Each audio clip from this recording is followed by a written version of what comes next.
Guys, kalian udah denger berita kan tentang Pertamina yang ngoplos Pertalite menjadi Pertamax. Lu mau tahu respon gue pertama kali denger berita ini? Ada.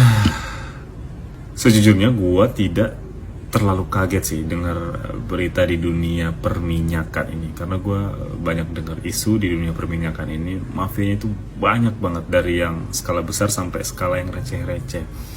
Dan ya, isu-isu itu sih mengarah ke sesuatu itu sih yang gue nggak bisa sebutin lah, karena ada hal-hal yang kita nggak bisa sebutin di sosial media karena emang bahaya. Tapi kalau kalian penasaran, kalian bisa cari di Google. Dan ini sering terjadi sebenarnya, kasus-kasus mafia-mafia minyak ini yang skala kecil tuh sering ketahuan kan. Nah itu backingannya ada tuh gitu. Kalian cari aja di Google, itu banyak sih sebenarnya kasus-kasus yang receh-recehnya. Nah itu adalah gambaran siapa sebenarnya dalam dibalik ini semua. Karena yang ketangkep itu kan si direktur-direkturnya, direktur perusahaan yang terlibat inilah gitu.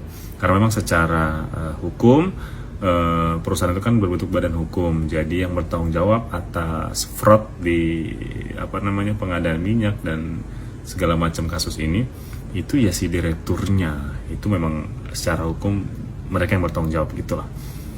Cuman gue pengen tahu aja nih, kira-kira langkah Pak Presiden setelah kasus ini tuh seperti apa? Apakah ini akan diusut sampai seakar-akarnya, atau ya hanya menguap sampai di direkturnya aja yang dipenjarain gitu kan? Karena ini akan menentukan kemana negara kita ini melangkah. Maksudnya gimana bang? Gue pribadi setiap ada kasus kayak begini nih ya, gue selalu ngelihat sisi negatif dan positifnya. Negatifnya ya ada korupsi gitu di negara kita, banyak gitu. Positifnya adalah mungkin yang biasanya mereka korupsi di sektor ini sekarang udah ketahuan. Ini udah ketahuan. Berarti ada sesuatu yang berjalan di pemerintahan gitu kan. Berarti ada sesuatu yang ditegakkan gitu kan terkait korupsi-korupsi beginian gitu. Itu sisi positifnya. Yang gue tunggu-tunggu adalah bagaimana Pak Presiden menanggapi dan menindaklanjuti hal-hal kayak begini. Ini akan menentukan Indonesia ini akan melangkah jauh ke depan atau semakin terpuruk. Gue tuh kan beberapa kali ke pelosok-pelosok Aceh gitu ya. Gue sering banget ngerasain kayak Pertalite, Pertamax, Solar itu langka banget gitu. Momen-momen tertentu sebulan sekali itu sering banget gitu. Ada momen-momen dimana BBM itu langka banget di daerah itu. Nggak tahu daerah lain karena gue kebetulan banyak ke daerah-daerahnya itu di daerah Aceh gitu. Itu sering terjadi kelangkaan BBM. Yang ada di kepala gue adalah gini loh, kan Pertamina itu kan katanya untungnya tipis gitu ya. Usaha atau perusahaan manapun yang untungnya tipis harus bermain di kuantitas agar bisa untung. Logikanya harusnya penyuplaian BBM ke daerah-daerah ini harus ditingkatin lagi nih kuantitasnya, karena ya memang demandnya sebesar itu dan memang untuk margin tipis agar bisa cepat untung gitu kan ya, harus bermain di kuantitas. Harusnya logiknya seperti itu. Tapi ini kok ada kelangkaan dan itu sering terjadi gitu, nggak cuma sekali dua kali. Kayaknya ada sesuatu gitu. Dan dari berita ini ternyata terjawab. Ternyata memang mereka itu sengaja membatasi produksi dalam negeri sehingga bisa memancing atau men-trigger keran impor tadi itu, yang mana di impornya ini mereka mengincar markup dari impornya itu. Dan mungkin Pertamina ini bisa digugat pilot ya, karena kayak kasusnya di salah satu kan banyak ya kasus-kasus penipuan produsen sama konsumen itu kan banyak. Kayak dulu ada First Travel gitu kan, penipuan sama calon jemaah haji.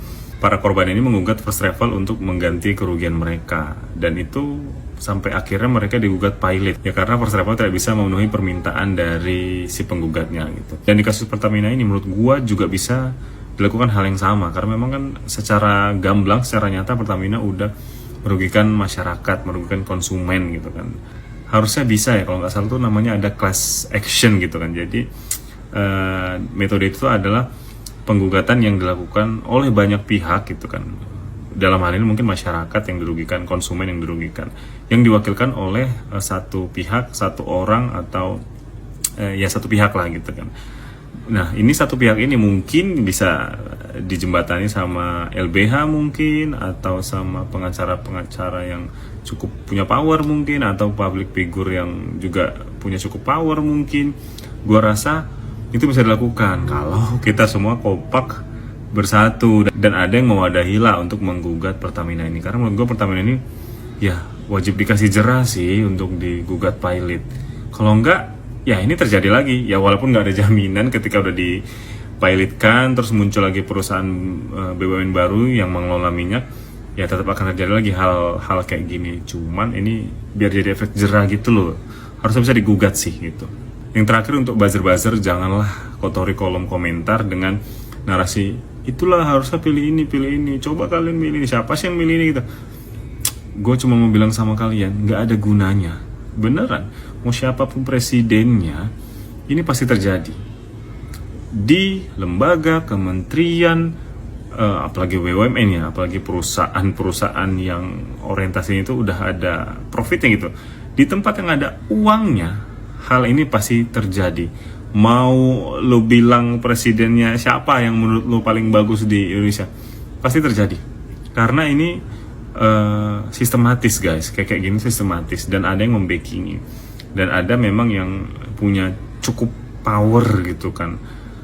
Pihak-pihak yang nggak cuma satu gitu kan. Kalau power cuma satu mungkin gampang lah tuh bang, tapi power ini cukup banyak pihak lah gitu.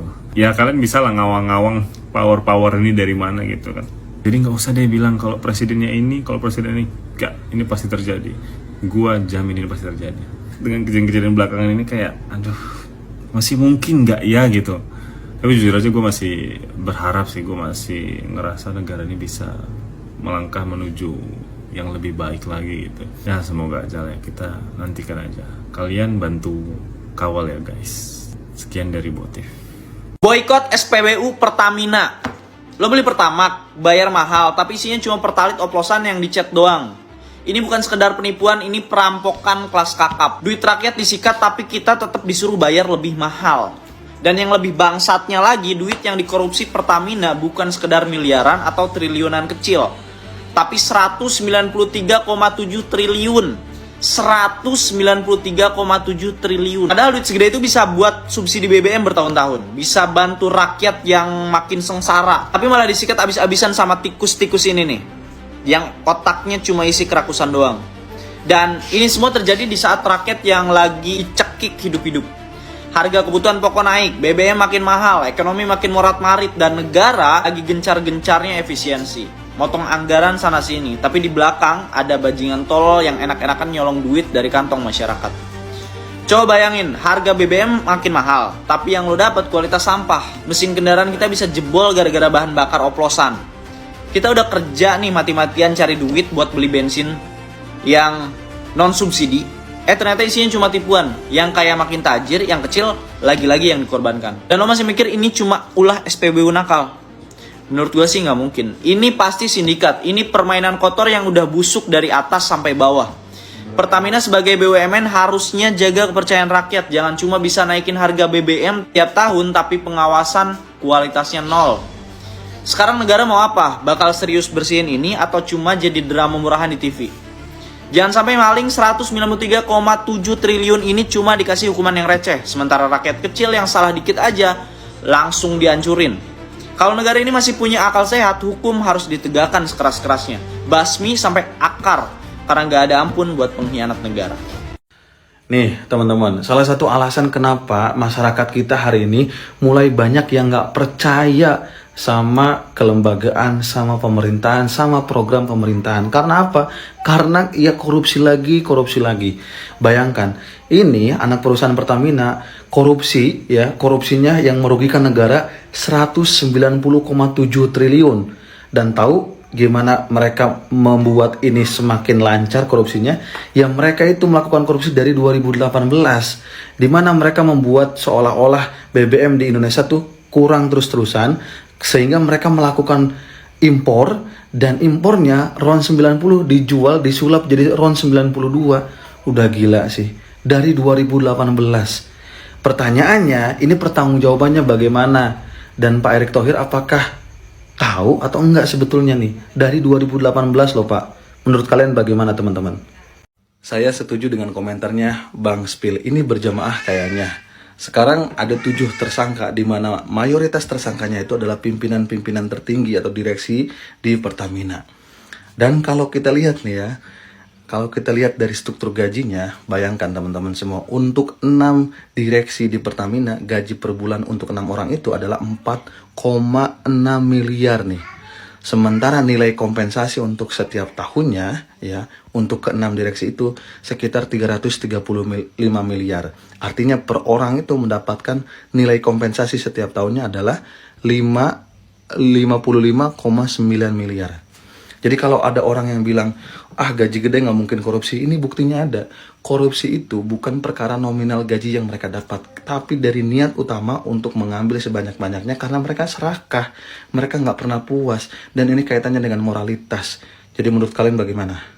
Kalian masih inget gak kasus mobil yang ngisi BBM jenis pertama terus mogok? Pas dibongkar di bengkel ternyata Pertamax kotor, dan itu ngimbasnya sampai ke mesin-mesin juga. Nah ternyata plot twistnya pelakunya adalah Dirut Pertamina Patraniaga itu sendiri. Lu bayangin aja, RON 90 disulap menjadi RON 92 alias Pertalit yang dioplos menjadi Pertamax. Dan kira-kira lu ngebayangin berapa tahun mereka udah ngelakuin hal itu? The real BUMN Pertamina sudah tipu rakyat sendiri demi keuntungan pribadi. Pejabat kita kurang kayak apa lagi? Korupsi minyak mentah rugikan negara hingga 193,7 triliun. Wajar angkanya fantastis karena ini mungkin dilakuin satu Indonesia. Dan selain Rifa Siahan, Dirut Pertamina Patraniaga itu sendiri, anak bos minyak Riza Khalid jadi tersangka juga. Jadi total yang ditangkap sama kejaksaan sampai hari ini ada 7 tersangka. Berarti selama ini kalian yang ngisi pakai Pertamax sebenarnya adalah Pertalit yang nggak ngantri dong. Ini gila banget sih, kasus korupsi terbaru mengenai tata kelola minyak mentah. Jadi tersangkanya mantan Direktur Pertamina Patraniaga, dia beli RON 90 atau setara dengan Pertalite, tapi dia jual dengan harga RON 92.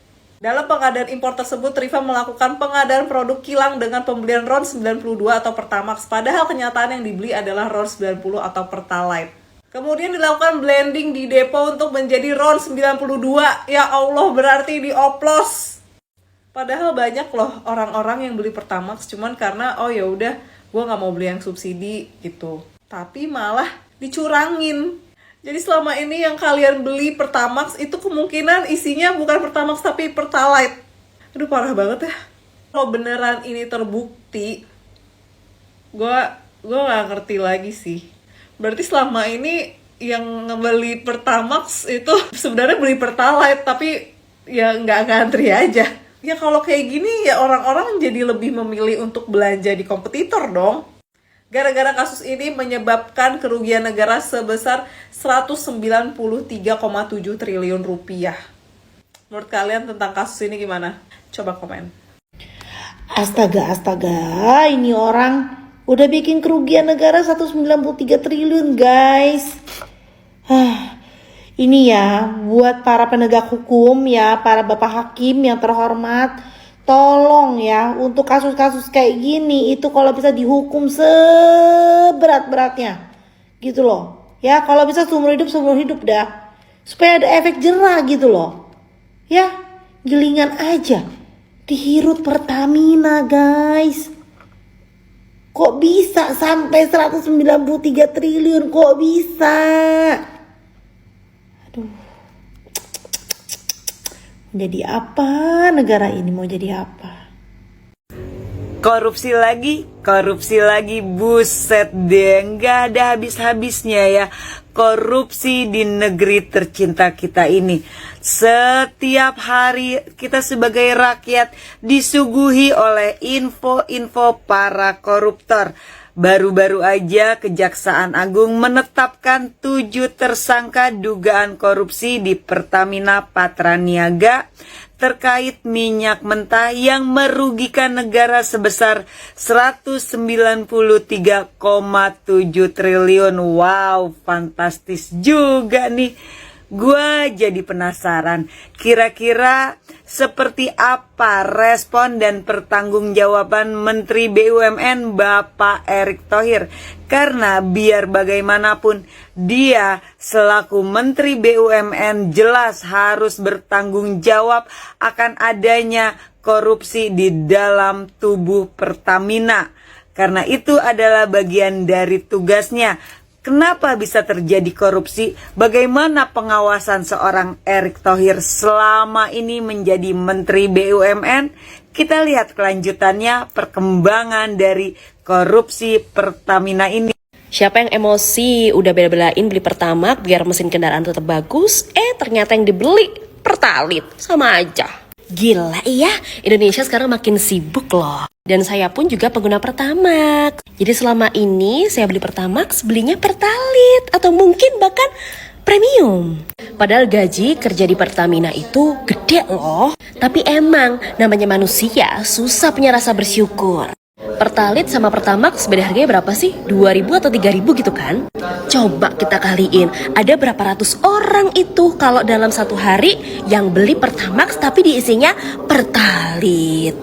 Netizen Indonesia, tahu kan tugas kita ngapain kalau ada orang korupsi kayak gini? Cari data-data keluarganya, bongkar tentang gaya hidupnya, dan terapkan sanksi. Pertalite penuh pak, bensin pun tak bolo.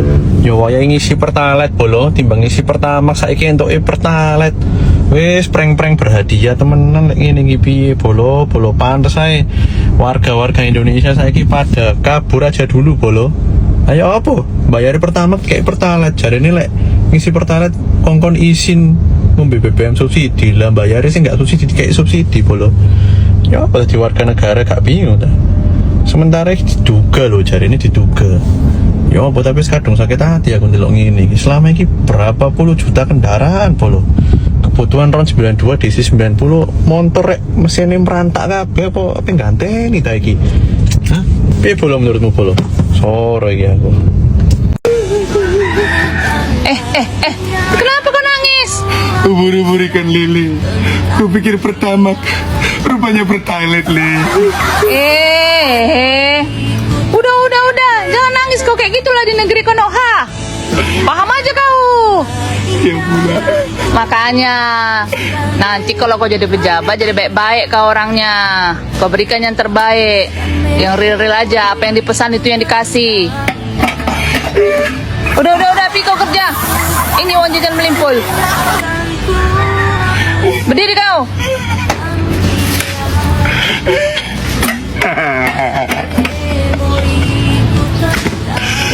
Tahe.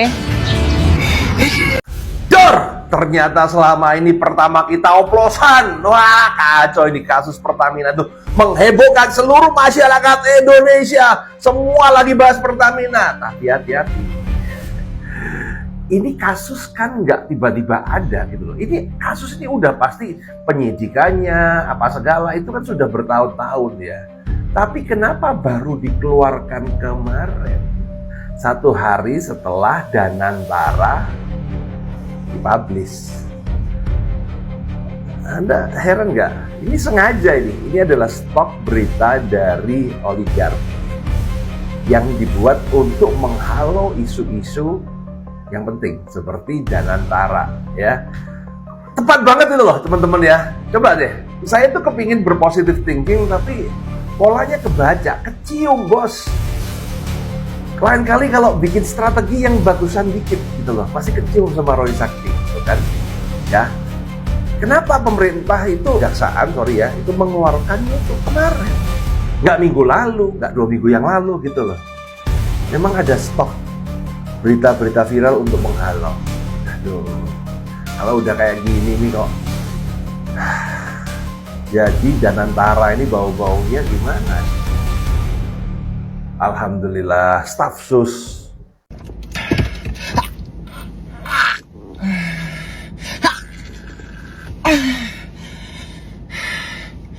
Monyet ya, gue kira gue selama ini keren beli Pertamax. Gue dibego-begoin, gue ditolol-tololin. Sakit hati monyet. Kalau mobil gue rusak gimana? Mau gantiin gue Tesla. Ternyata selama ini gue bayar lebih buat apa? Buat fast track. Cuma buat fast track. Mendingan gue fast track Dufan anjing. Lo nggak bisa ya. Lo nggak bisa dihukum bentar. Maling binder di SD aja abis itu dibully keluar sekolah. Lah lu 193 triliun. Gua sama mobil gue ini udah berasa keren banget. Monyet isi Pertamax. Tenang ya, tenang. Kamu gak bakal rusak kok. Kamu kan pakainya Pertamax. Tahu-tahu selama ini gue diisinya Pertalite. Ini kalau mobil gue tahu punya hati, lo abis. Ini gue pribadi gak pernah sesakit hati ini sama kasus korupsi. Gila deh, ini udah langit ke-7, sarjana iblis cum laude. Rugikan negara 193 triliun. Oplos Pertalite jadi Pertamax. Dan parahnya lagi, tersangka adalah Direktur Utama Pertamina. Pengen dapat kualitas yang lebih baik, beli Pertamax. Ternyata Pertamaxnya dioplos dari Pertalite. Parah banget.